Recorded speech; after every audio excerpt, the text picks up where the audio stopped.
നമസ്കാരം, 4K ന്യൂസിലേക്ക് സ്വാഗതം.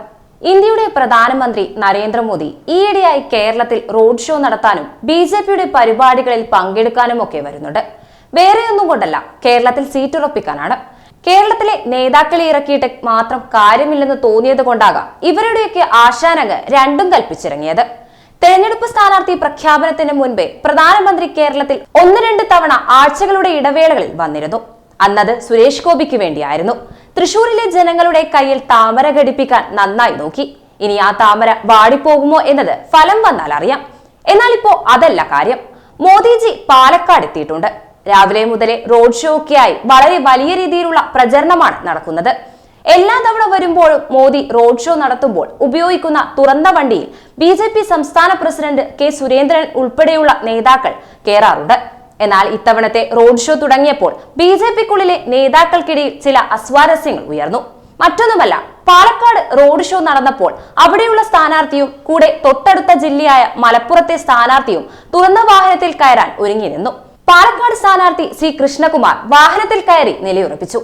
എന്നാൽ മലപ്പുറം സ്ഥാനാർത്ഥി ഡോക്ടർ അബ്ദുൽ സലാമിന് വാഹനത്തിൽ കയറാൻ സാധിച്ചില്ല.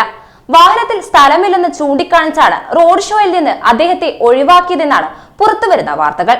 റോഡ് ഷോയിൽ ഉണ്ടാകുമെന്ന് നേരത്തെ പറഞ്ഞിരുന്നെങ്കിലും വാഹനത്തിൽ സ്ഥലമില്ലാത്തതിനാലാണ് കയറ്റാതിരുന്നതെന്ന് അബ്ദുൽ സലാം മാധ്യമങ്ങളോട് പറയുകയും ചെയ്തു. പങ്കെടുക്കാമെന്ന് നേരത്തെ പറഞ്ഞിരുന്നു. സമയമായപ്പോൾ വാഹനം നിറഞ്ഞുപോയി. പ്രധാനമന്ത്രിയെ നേരിട്ട് കണ്ട് മലപ്പുറത്തേക്ക് ക്ഷണിച്ചെന്നും സലാം കൂട്ടിച്ചേർത്തു. പക്ഷേ കേരളത്തിലെ ഒരു സ്ഥാനാർത്ഥിയെ ബിജെപിയുടെ ഉന്നത നേതാവ് പങ്കെടുത്ത ഒരു പരിപാടിയിൽ നിന്ന് ഒഴിവാക്കിയതിൽ പാർട്ടിക്കുള്ളിലും പുറത്തും വിമർശനങ്ങളുണ്ട്. ഒരു മുസ്ലിം നാമധാരി ആയതുകൊണ്ട് മാത്രമാണ് അദ്ദേഹത്തെ ഒഴിവാക്കിയതെന്നും വിമർശനങ്ങൾ ഉയരുന്നുണ്ട്. അല്ല, അങ്ങനെ വിമർശനങ്ങൾ വരുന്നത് കൊണ്ട് തെറ്റു പറയാനാവില്ല.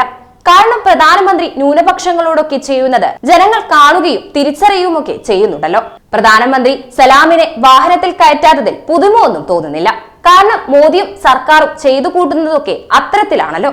പക്ഷേ ഇവിടെ ഒഴിവാക്കിയത് സാധാരണ ഒരു പ്രവർത്തകനെയല്ല എന്നുകൂടി ഓർക്കണം. ബിജെപി നേതൃത്വം ലോക്സഭാ സ്ഥാനാർത്ഥിയായി പ്രഖ്യാപിച്ച ഒരു നേതാവിനെയാണ്.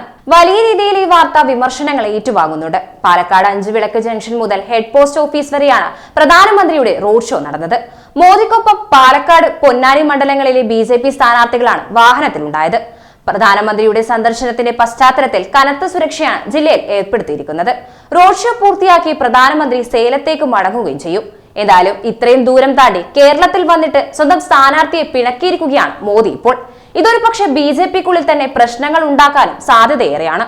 മലപ്പുറം സ്ഥാനാർത്ഥി ഡോക്ടർ അബ്ദുൽ സലാമിനെ ഒഴിവാക്കി പാലക്കാട് സ്ഥാനാർത്ഥിയുമായുള്ള മോദിയുടെ റോഡ് ഷോയുടെ വീഡിയോ ദൃശ്യങ്ങൾ ഇതാ.